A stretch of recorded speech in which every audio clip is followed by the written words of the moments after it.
So, Recovery from what exactly? oh, I was a first generation opioid guy, heroin, gambling. I started gambling at 9 years old, grew up in New York City, and just it started at a real early age. So, So I, this covers a lot of different addicts? yeah, well, basically, I said I was addicted to anything that made me feel good. Well, shoot, I think Oscar Wilde, one of Oscar Wilde's quotes I love, it says, I can handle almost anything in life except temptation. I said, shit, what's left? Nothing, right? Exactly. So if your ex-wife collaborated with you, did you guys get in kind of some debates during this book? We did, because I had a lot of the content that I wanted in there, and she's the writer, and she wanted to try to create some different things. And so, yeah, there was a lot of, let's just say, discussions on which avenue to pursue, and we wanted to make the message strongest that people would understand it. Coming from my story of a guy that, has lived and lived through it, and, it's a crazy story, my story itself. It parallels with the guy, Wolf of Wall Street, who I grew up with those guys. I went to high school with them. So, interestingly enough, my story has a lot of similarities as well. Very successful and ended up in federal prison for 5 years. And yeah, so, we've kind of done it all. So I don't know if you know this, but I'm an author too. So I kind of get where some of the things where you're coming from. So how did you go about in finding a publisher to get this published? Well, we did it with Amazon. We self-published it with Amazon, and we made sure that we would get it out there quickly. And only problem that we're finding is that they have back orders on the books, right? It takes a little while. They don't produce them right away. So when you order them, there is a back order. We also have a free workbook that you can download on my website, and they get the free workbook also that we created. Because I'm an interventionist, I am a life recovery coach and a national public speaker. So I get the opportunities to spread my message across the country. And, I created my own workbook. I've seen other workbooks, honestly, that I just didn't like. I didn't like what was in them. I didn't think it was really practical for people in early recovery. This is something that I know it's really tough, especially with the current landscape we're in right now. This is a breeding ground for addictions. Are you kidding me? People are stuck at home. They're binging on drinking, smoking, getting hooked online gambling, porn, shopping. Online alcohol sales are up 390%. Marijuana sales are up. Mental health issues are skyrocketing. Depression, anger, anxiety, fear, resentment, So how are people going to cope? People need an outlet right now. And they have to have some tools and techniques.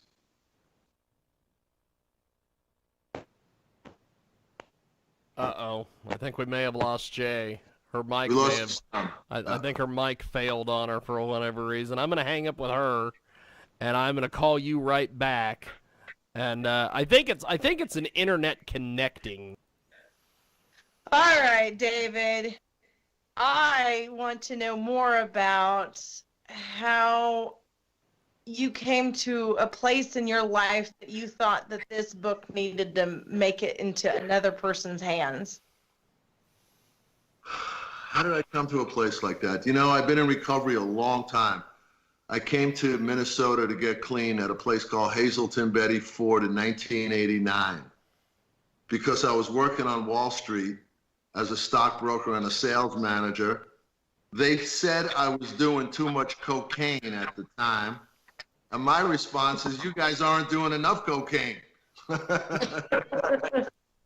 So immediately I was shipped on a one-way plane ticket up to sunny St. Paul, Minnesota to get treatment. I ended up staying here. I was clean 15 years.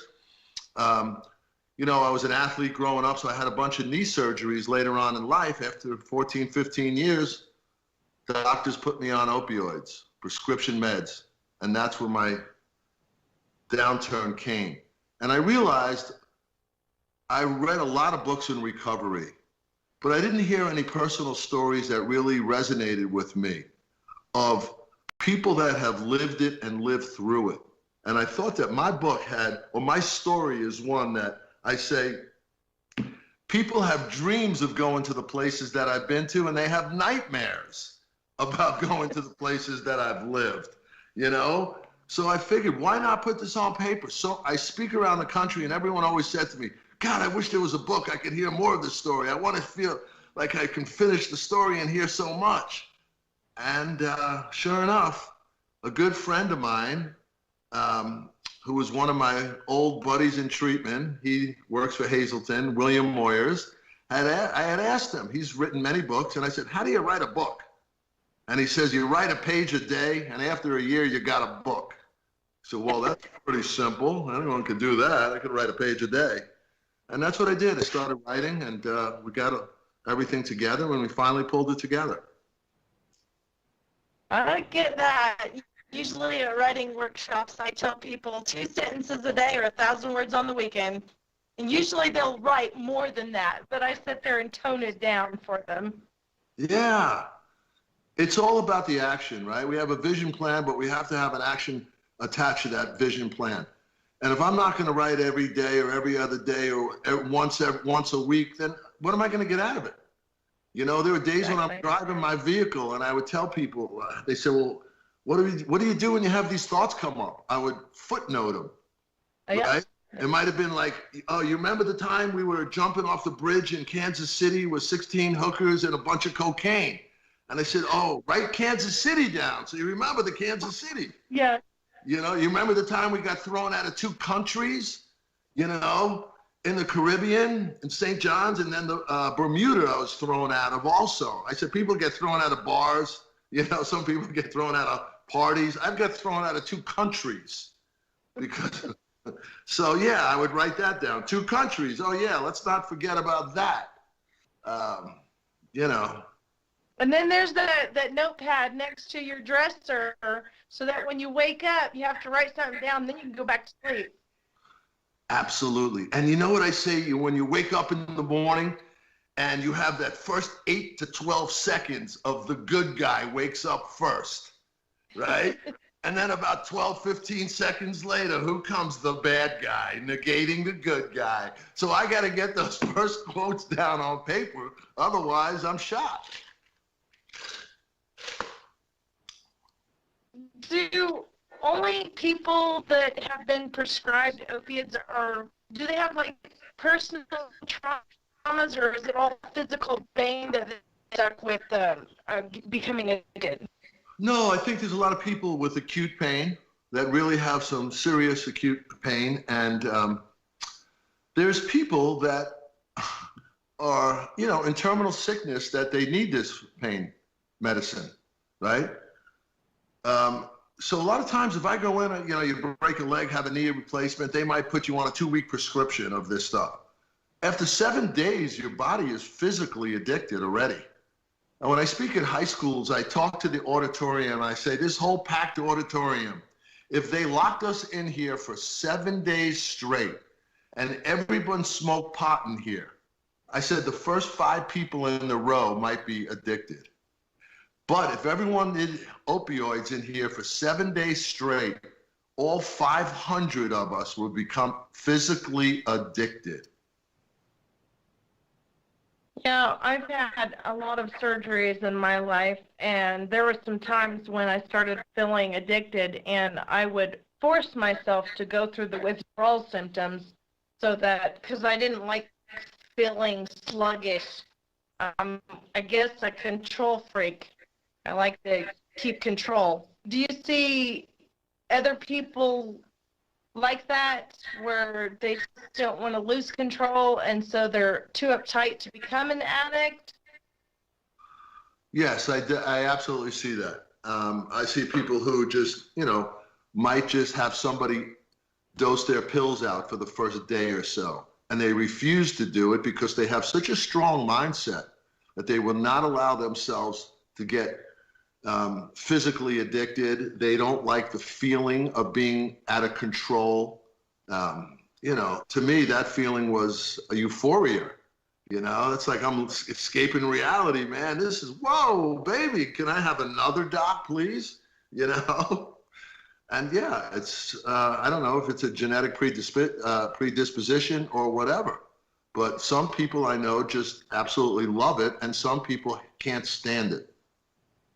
You know, chronic pain, for chronic pain, what we were talking about before, acute pain, you know, you have the surgery and you're on a prescription. Chronic pain, I completely understand. I've talked to people in my field and that I've come across 60, 75-year-old moms, grandmoms that have been addicted to opioids for 10, 15 years and can't get off. They're too afraid of the pain they're about to suffer. When I kicked this shit many, many years ago, I went into a treatment center, and for the first 3 days, I don't remember a thing. I came to after 3 days and I looked at the nurse and I asked her, what the heck's happening here? She said, sir, you've been balled up in the corner making farm animal noises for 3 days. She said, we kept bringing the food in and putting the cup on your arm to make sure you're alive. She said, you were in that corner for 3 days balled up. I heard noises I hadn't heard since I worked on my farm, she said. I can imagine. I live on a farm, so I can only imagine. You get it. I get it. Yeah. Only when my kids do it, they do it to annoy me. That's right. Yeah. It was painful. It was really, it's the worst pain I ever went through. And I never want to go through that again. It's almost like somebody's inside you trying to cut themselves out. That's the pain. Been there, done that, not doing it tomorrow. Right on. Are you, oh God, I had this question for you. You said you were a national speaker before you wrote the book. Now, how did you manage that? Just been in recovery for a long time, and I had a story that I used to speak around treatment centers, and then I got a bunch of opportunities to speak at events and things like that.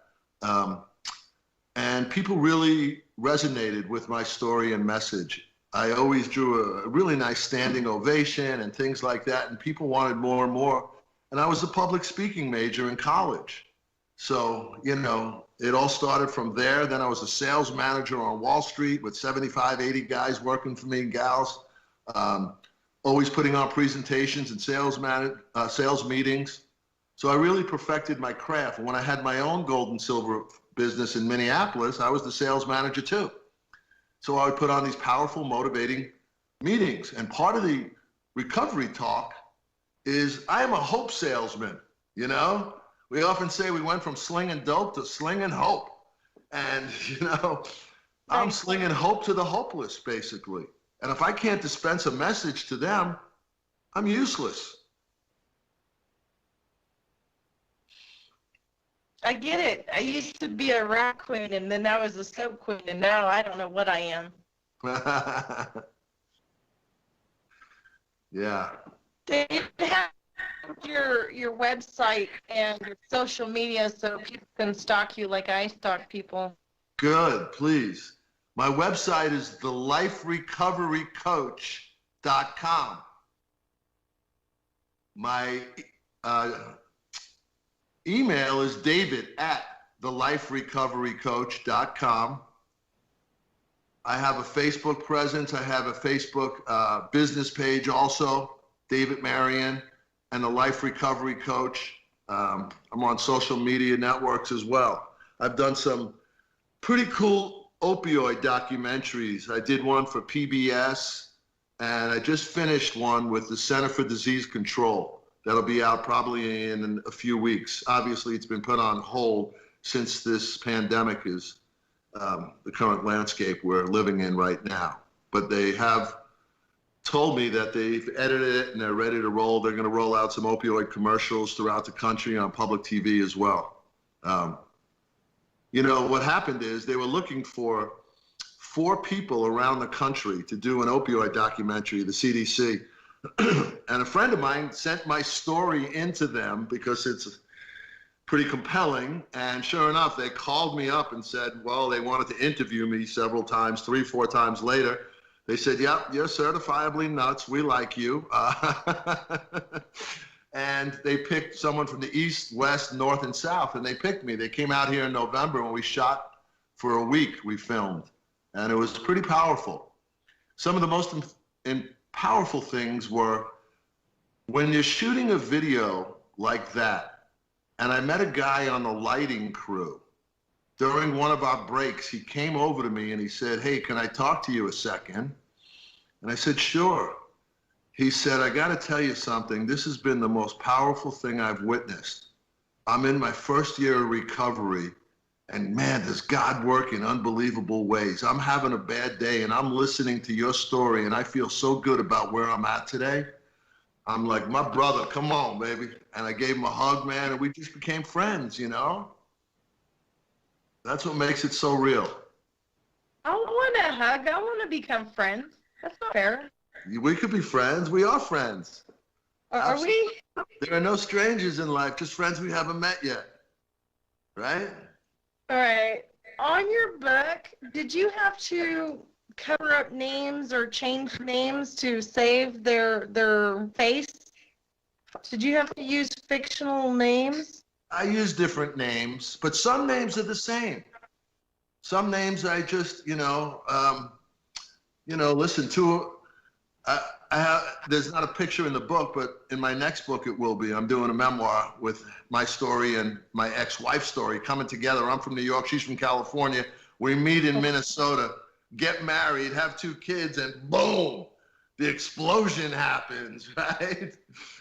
Right. Yeah, I had a picture though when I was 21 years old. I'm in a limousine. I'm down in Tampa, Florida, where I went to college. And there's 4 of us, and I looked at that picture recently, and all 3 of my other buddies overdosed and died so far. And I'm the only one standing. Yeah. And yeah, it's pretty powerful stuff, I buried so many people from this disease. I've been the pallbearer, probably 13 funerals last year. I'm tired of it. I'm tired of it, and we need some real reformation in this country. Last year, I sat in the Capitol in Minnesota, St. Paul, with a team of guys and gals and created the first opioid stewardship bill to hold the pharmaceutical companies accountable for the mess that they made.